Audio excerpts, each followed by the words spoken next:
அனைவருக்கும் வணக்கம். இன்று திருக்குறளில் அதிகாரம் 56 கொடுங்கோன்மை, குறள் எண் 557.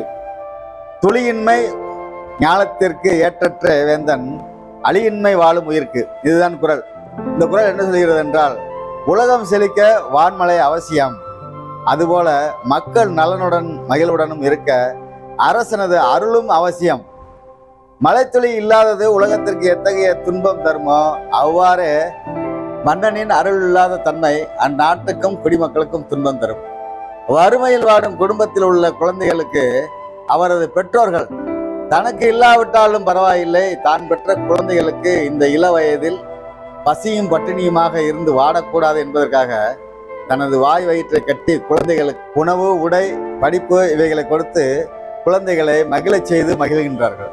குழந்தைகளின் மகிழ்வே தனது மகிழ்வாக எத்தனையோ பெற்றோர்கள் தன்னை அர்ப்பணித்துக் கொண்டு உள்ளத்தில் வறுமை வாழ உதடு சிரிப்பை உதிரிக்க தான் பெற்ற குழந்தைகளுக்காக ஆனந்த சொல் கூறி மகிழ்வாக இருப்பதை போன்று இருந்து வறுமையை வெளிக்காட்டாமல் இருப்பதையே விரும்புவார்கள்.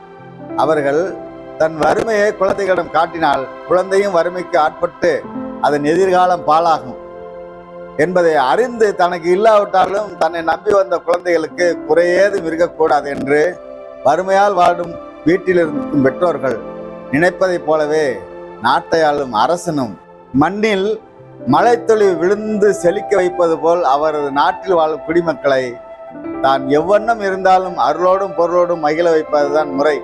அவ்வாறன்றி அருளில்லா ஆட்சி முறையை ஒரு மன்னவன் ஆளும் பொழுது அது மழைத்துளி இல்லாதிருந்தால் உலகில் எத்தகைய துன்பம் விளையுமோ அதற்கு நிகரான துன்பத்தை அவனது அருளில்லா ஆட்சி முறையால் குடிமக்கள் அவதிக்கொள்வார்கள் என்பதையே துளியின்மை ஞாலத்திற்கு எற்றற்ற வேந்தன், அழியின்மை வாழும் உயிர்க்கு என்ற குறள் மூலம் ஒரு அரசனின் அருளில்லா ஆட்சியில் விளைவால் குடிமக்களுக்கு வரும் துன்பமானது மழையில்லா காலத்தில் உலகம் காணும் துன்பத்திற்கு இணையாக இருக்கிறது என்று அருளுக்கு ஓமையாக மழையை வள்ளுவ பெருந்தகை இந்த குறளில் நமக்கு எடுத்துரைக்கிறார்கள். வாழ்க வளத்துடன் நாளை நாம் மற்றொரு குறளில் சந்திப்போம்.